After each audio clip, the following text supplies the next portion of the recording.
Hey everyone, it's Mari. Thank you so much for stopping by my channel today. I have a card making process video for you, and I'm going to be making this card that you see here.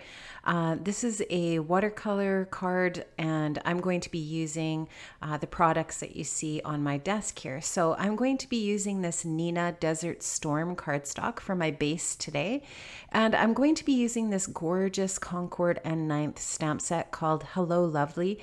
The images and sentiments in this stamp set are absolutely stunning. I love this stamp set. I've had it in my stash for a little bit now and haven't had a chance to use it, so I was really excited to get using it today. I'm using a Canson watercolor base today for my card front. I'm going to be using some of this Brutus Monroe alabaster embossing powder, and I'm going to be using my Mission Gold watercolor palette. I have the 36 color palette.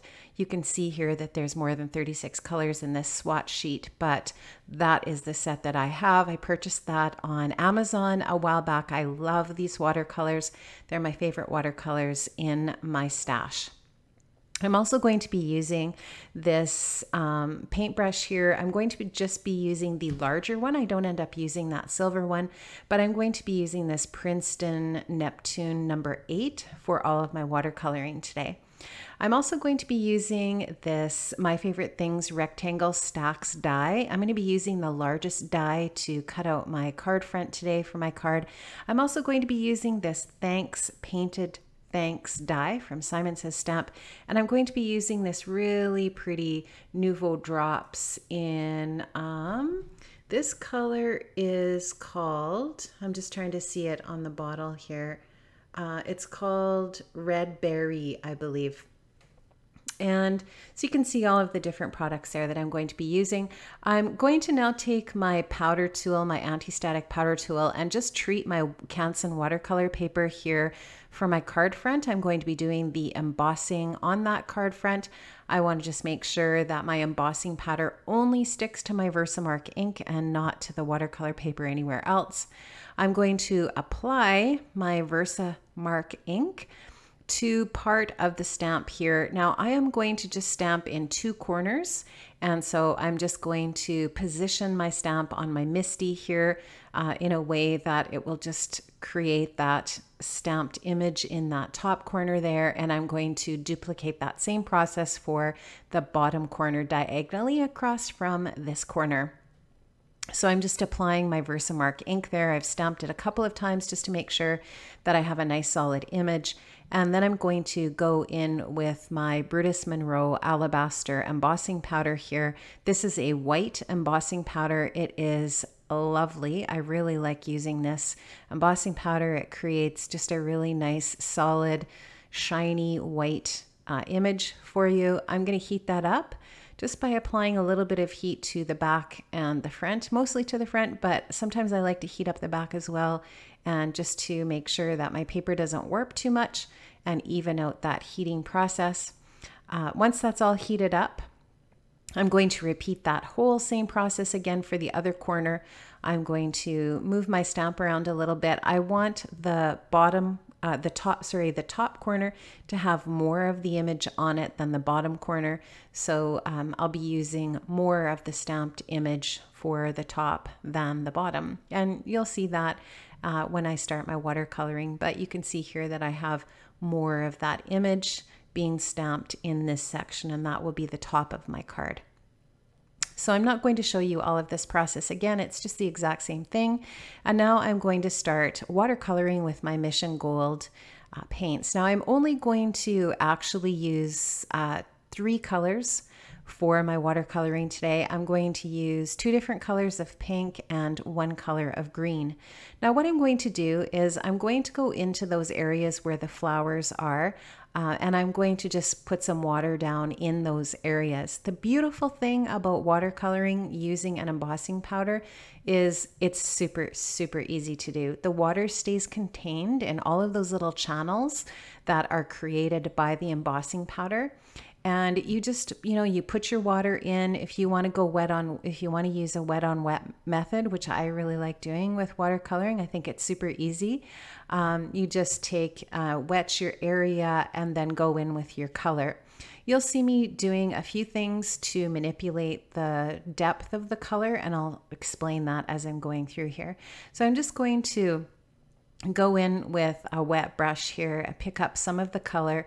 Just dabbed a little bit of that off on the paper towel just because I didn't want it to be too dark and intense. Now you see I'm just dropping that color in, and every once in a while, if I find that the color is too dark, I'll just take the water out of my brush and go back in. So you see I'm just dabbing some of the water and the color off, and now I'm going back in and just picking up every here and there, just where I want the color to be less intense, leaving some of the intensity, but not all of it. And so you can control the depth of your color in that way very easily. This is a really simple method, a really easy way to colorize your projects. And if you really love creating cards with florals, this is a really simple technique. And I'm a bit of a sucker for a beautiful floral stamp. I love florals. I love creating cards with florals for sure.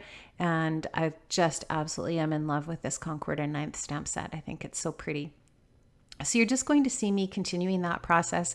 I'm going to do the exact same thing for all of the florals in both corners. And I'm going to use the same process for the greenery in this stamp as well. And there's a few little vines and leaves in each of the different corners. And you'll see me just going in and creating those colors there with some green as well. This is a great value, this watercolor set. I don't watercolor every week. I have had this watercolor paint set probably for about a year and a half now, and I just love it. It is perfect. So if you're kind of an intermediate watercolor, beginning watercolorist, and you're looking for a watercolor set that has great pigment, super easy to use, the palette has really all of the colors that I need.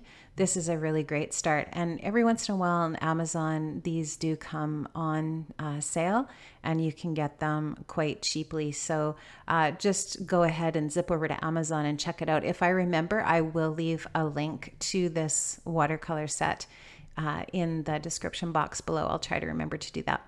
Now I'm just going in, there's a few little flowers in the stamp that are different from the ones that kind of look like the wild rose. And I wanted to make them a little bit more, just a different hue of pink than the larger flowers. So I used a little bit of a darker tone for those ones. And there's just a few of those. Now I'm going in with kind of like it looks like olive green in the palette, but it's actually a pretty bright green. I really love the color of it. It's almost kind of like a lime green. And I really like this tone of green with that pink. I think that it just looks really pretty. Just kind of looks like a fresh spring green. I love the tone. And so I just go in with that to put the greenery in. And I'm just using the exact same method that I used for those blooms. And I'm going to intensify the color once again by using less water. So whenever you want a darker tone, you just pick up the color with less water in your brush and drop it in without watering it down, and you get a darker tone. So I darkened it a little bit where the veins of the leaves are, and for the flowers I put a darker tone in kind of near the throat of the bloom, so just to try to make it look a little bit more realistic in that way, but not being too serious or worried about realism here. This is just a really loose watercolor painting. It's just meant to be soft and pretty and create sort of the impression of that flower. I also really love the dimension of the embossing powder as well. That's another cool thing about adding that embossing to your watercolor images. It just creates that little bit of extra texture on your card front. I think that's just really interesting. It creates a little bit of sparkle and shine, and I like how that looks. So I'm going to just quickly finish up this watercoloring here. It's almost done, and will just see me just kind of adding a few more little bits of the green here, and that will be it. And now I really love how that looks. It's all dried, but I wanted to finish it off. So what I decided to do was take the stitched rectangle stack die from My Favorite Things, and I'm going to cut out a nice stitched edging around all 4 edges of this card front just to finish it off. I think it just, you know, makes it look a little bit more complete. And so that's all done now. Now I've got my Nina Desert Storm card base here. I'm going to adhere that down, and I'm going to add my sentiment to the card front with this thanks die, the painted thanks die from Simon. Now I'm going to cut multiple thanks in white in some Strathmore Bristol Smooth heavy white cardstock. I actually end up cutting that 3 times just to create a thicker sentiment on the front.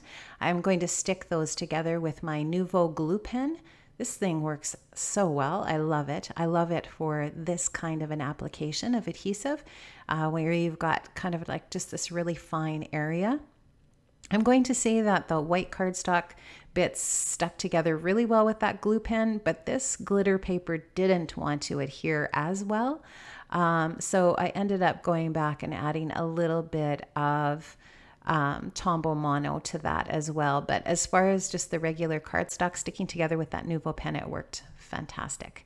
So really easy to do this. I just cut that same die out of some Simon Says Stamp glitter paper in gold and added that to the top of those different layers of that thanks sentiment.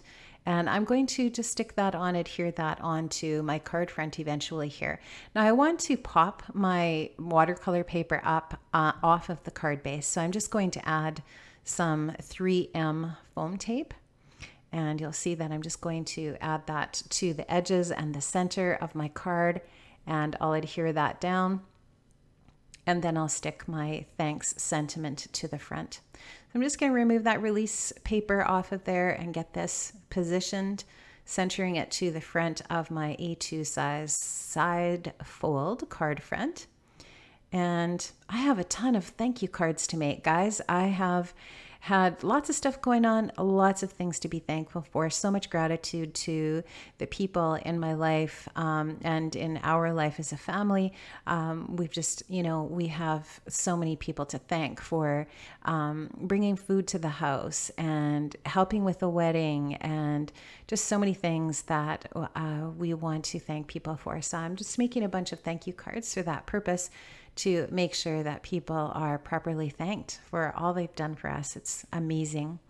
So I've got that adhered down. I'm going to take a few sequins from my stash in gold and light pink. I'm going to add those down with a little bit of collage medium, and you'll just see me using my little pickup tool there and my tweezers to adhere those down. I've got a couple of little flower sequins that I'm going to add as well from a couple of mixes that I had in my stash. And that's where that Nuvo pink, dark pink Nuvo drops is going to come in. I'm going to add those little dark pink centers to those 3 little floral pieces that sequins that I've added. And I'm going to just put a few little Heidi Swap Color Shine gold splatters on my card as well, just to add another little pop of gold. And I really like how this turned out. I think it's super pretty. I love the watercolor look. I think it's just soft and lovely, and I think it works so well with a stamp like this. And you're just going to see me putting the finishing touches on here, and that is going to be it. I am actually going to attempt to do a blog post for this card. I have not been populating my blog with many entries for a while, and my goal this summer is to get that back rolling again and get that back on track. So you can see I'm just tapping my card there, trying to smooth out those Nuvo drops. And that is going to be it. There's going to be a few still shots at the very end of this video, guys. You can check those out to see some close-ups of the card. And that is going to be it. So thank you so much for stopping by today. I appreciate it so much. And I hope you all have an amazing day, and I'll see you another time. Bye-bye.